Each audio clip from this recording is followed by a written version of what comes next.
کل رات کو ایک ٹیلی ویژن پروگرام میں کچھ چیزیں ہوئی ہیں اور جو جڑ سکتے ہیں آگے جا کے ان سے چیک کیا تو ان کی بھی پریشانی نظر آئی. یہاں سے پیسے آ رہے ہیں, وہاں سے پیسے آ رہے ہیں, عمارتیں, ایک پورا سلسلہ ہے. اب جو جھاڑو پھیرنے کی بات ہو رہی ہے اس میں یہ جو حکمران گئے ہیں ان کے خلاف کارروائیاں ہوتی ہیں. جو حکمران ہیں وہ ان کے ساتھ ان کے تعلقات اچھے ہیں, جو کارروائیاں کریں گے پھر کیسے ہوں گے؟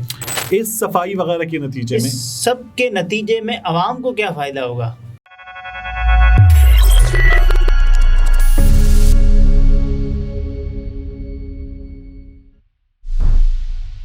السلام علیکم, میں ہوں عبدالستار, آپ الگ نیوز دیکھ رہے ہیں. طارق متین ہمارے ساتھ ہیں. رگڑا لگے گا, سیاست دانوں کے رونے کا وقت ہوا چاہتا ہے. اچھا, یہ بڑی انٹرسٹنگ چیز ہے اور اس کو جو ہے نا ایک ہیش ٹیگ نے مجھے سوچنے پہ مجبور کیا.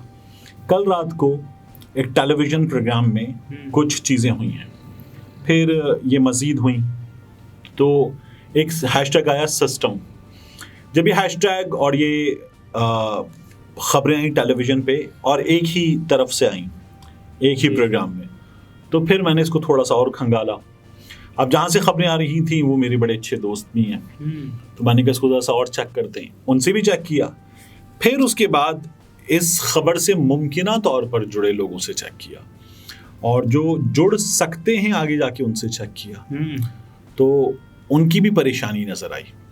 تو پھر میں نے کہا یہ ایک بڑا کام ہو سکتا ہے آنے والے دنوں میں.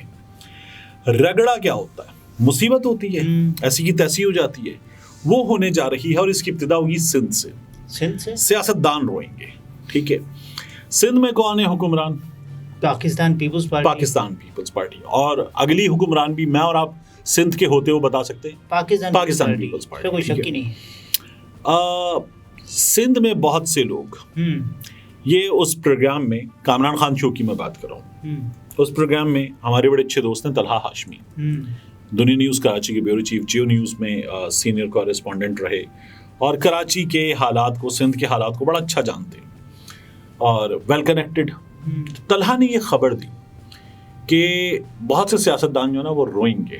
اچھا, پھر میں نے جب اس کو, اور اس میں تھا ہیش ٹیگ سسٹم, جب یہ ہیش ٹیگ سسٹم دیکھا تو کراچی میں ایک سسٹم چلا ہے گزشتہ کچھ برسوں میں. اس سسٹم میں کردار تھا منظور قادر کاکا, جن کی ابھی ریسنٹلی واپسی ہوئی ہے.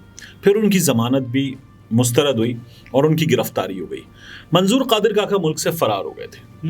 یہ جو سندھ بلڈنگ کنٹرول اتھارٹی اور بڑی بڑی عمارتیں اور پیسے کا ایک چکر, اور باقاعدہ جس طرح رام گوپال ورما کی فلموں میں ہوتا ہے نا, کمپنی میں اور اس طرح کی فلموں میں, کہ یہاں سے پیسے آ رہے ہیں, وہاں سے پیسے آ رہے ہیں, عمارتیں, ایک پورا سلسلہ ہے.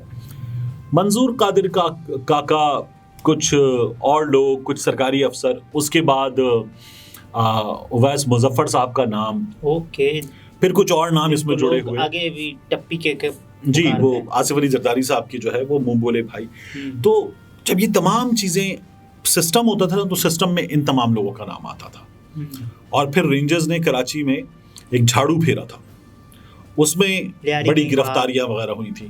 اچھا, لیاری گینگ وار کا اپنا ایک اسپیکٹ تھا, کراچی آپریشن کا, یہاں پر متحدہ قومی موومنٹ لندن کے جو لوگ تھے ان کا اپنا ایک اسپیکٹ تھا. پھر کراچی میں دیگر سیاسی جماعتوں کے بھتہ کلیکشن ونگ, ان کا اپنا ایک اسپیکٹ تھا. پھر کراچی اسٹریٹ کرائم کا اپنا ایک پہلو تھا. لیکن رینجرز نے وہ جھاڑو پھیرا, کراچی میں اچھی خاصی صفائی کی گئی. اس میں رینجر سے بھی لوگوں کو بہت شکایات ہیں, بالکل, اور پولیس کے بہت سے کردار جو ہیں وہ ان سے بھی بڑی شکایت تھی. لیکن یہ سب ایک نیکسس کی شکل میں نظر آتے تھے. پھر اب جو جھاڑو پھیرنے کی بات ہو رہی ہے اس میں یہ جو حکمران گئے ہیں ان کے خلاف کارروائیاں ہوتی نظر آئیں گی. جیسے وہ تو ابھی ہے نا, نہیں, مراد علی شاہ صاحب بھی جا رہے ہیں, ٹھیک ہے, دستخط ہو گئے, تو مراد علی شاہ صاحب بھی گئے, یعنی جا رہے ہیں. سے مراد یہاں پہ نگراں وزیر اعلیٰ آ جائے گا, تو نگراں وزیر اعلیٰ کے آنے پہ مراد علی شاہ صاحب کی بھی رخصتی ہو جائے گی. یہاں پر پھر آپ کارروائیاں ہوتی ہوئی دیکھیں گے. بتایا جا رہا ہے ثبوتوں کے ساتھ کارروائیاں ہوں گی. کون کرے گا؟ نگراں وزیر اعلیٰ کو جو کریں گے.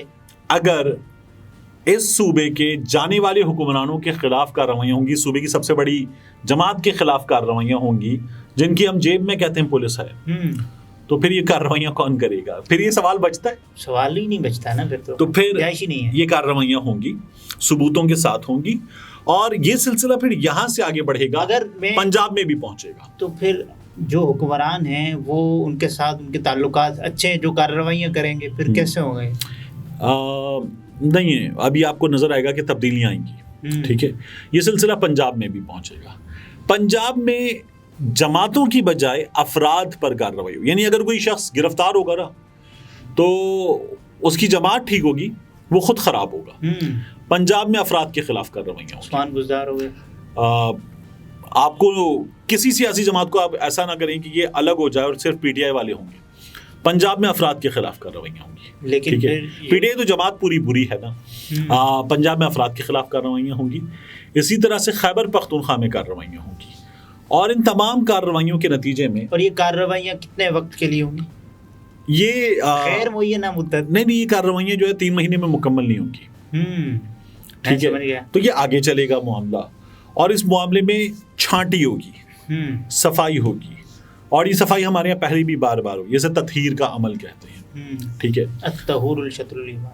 تو یہ آگے بڑھے گا، اور اس کے نتیجے میں لوگوں کا صفایا اور صفائی دونوں ہوں گی. اور پھر ہم کچھ عرصے میں، یہ عرصہ 6 مہینے بھی ہو سکتا ہے، اور یہ ممکن ہے کہ تھوڑا سا آگے بھی چلا جائے. اس صفائی وغیرہ کے نتیجے میں، سب کے نتیجے میں عوام کو کیا فائدہ ہوگا؟ کوئی مہنگائی کم ہوگی؟ نہیں ہوگی. مہنگائی کا تعلق اس صفائی سے نہیں ہے. ٹھیک ہو گیا. اس کے نتیجے میں مجھے، آپ کو اور ایک عام آدمی کو نا یہ پتا چلے گا کہ سیاستدان جو ہیں وہ بہت ہی برے ہیں، اور ویسے بھی برے ہیں. بالکل. تو ہے نا، آپ اختلاف کرتے ہیں اس سے؟ نہیں، کوئی بھی نہیں کرے گا. یہ کتنے برے ہیں، یہ مزید برے ہیں، ان کی برائیاں پتہ چلیں گی ہمیں. اور دیکھیے، کرپٹ عناصر کے خلاف کارروائی ہونا اچھی بات ہے، لیکن کرپٹ عناصر صرف ایک جگہ موجود ہیں، ایک طبقے میں یا ایک سیگمنٹ میں موجود ہیں. ایسا ہے نہیں، لیکن ایسا ہوگا، ایسا ہے نہیں. تو وہ صرف ایک جگہ ہوتی ہوئی نظر آئیں گی. اکراس دا بورڈ ہوگا نا جو بھی احتساب ہوگا. سیاستدانوں کی حد تک، بڑی حد تک، اور ان سیاستدانوں سے کنیکٹڈ کچھ غیر سیاسی لوگ بھی، لیکن بڑی حد تک سیاستدان. IMF معاہدہ، یہ تو پھر جو نگراں ہے اس کا تو استحقاق یا مینڈیٹ ہی نہیں ہوگا نا، وہ بات کرے اور اس کو پھر ایکسٹینڈ کرے، اور IMF کرے گا بھی نہیں. دیکھیے، ابھی ہمارے ہاں ایک بڑی انویسٹمنٹ بھی آنے والی ہے نا. اس بڑی انویسٹمنٹ کے آنے سے کچھ چیزیں چلیں گی.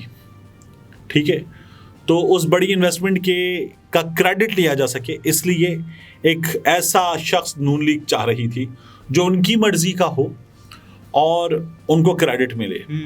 تو اس بات کی ابھی تک کوشش کامیاب نہیں ہوئی ہے. اب اس پہ مزید کوشش کی جائے گی، کیونکہ نگراں کابینہ بھی بننی ہے. تو وہ ایک الگ مرحلہ ہے، لیکن آپ کو بہت کچھ بدلتا ہوا نظر آنے والا. لیکن IMF یہ ملاقاتیں کر کے تمام تر سیاسی جماعتوں کے جو ممکنہ طور پر وزیر اعظم بننے والے تھے یا بن سکتے تھے، جیسے عمران خان صاحب سے انہوں نے ملاقات کی، شہباز شریف صاحب سے ملاقات کی، اور آصف علی زرداری صاحب یا ان سے ملاقات. اچھا، میرا خیال ہے ہم اس چیز کو ابھی بہت دور والی چیز کو بہت جلدی ریڈ کر رہے ہیں. یہ باقیوں کی بھی ریڈنگ ہے، کیونکہ انویسٹمنٹ وغیرہ آئے گی تو چیزیں آسان ہو جائیں گی، پرابلمز کم ہو جائیں گی، یہ سمجھا جا رہا ہے. انتخابات کب ہو رہے ہیں؟ مارچ 2024 ایک پروبیبل ارلیسٹ ڈیٹ ہے. کیونکہ یہ آپ آج کے دن بتا رہے ہیں، اگر آپ سے کل پرسوں پوچھا جائے گا تو شاید یہ میں نے آپ کو پہلے میں نے پروبیبلٹی اور پرسنٹیج بتائی تھی. نومبر کے پہلے ہفتے میں انتخابات 20%، مارچ 2024 انتخابات، باقی کتنا بچا 20 نکالنے کا 80. اچھا، 80 میں سے مارچ 2024 میں انتخابات 50%، باقی کیا بچا؟ 30. آپ اس 30 کو آپ سال بعد لے جائیے. 30 کو سال بعد لے جائیں. اوکے ناظرین، یہ طارق متین تھے، گفتگو آپ نے ملاحظہ فرمائی. اجازت دیجیے، اللہ حافظ.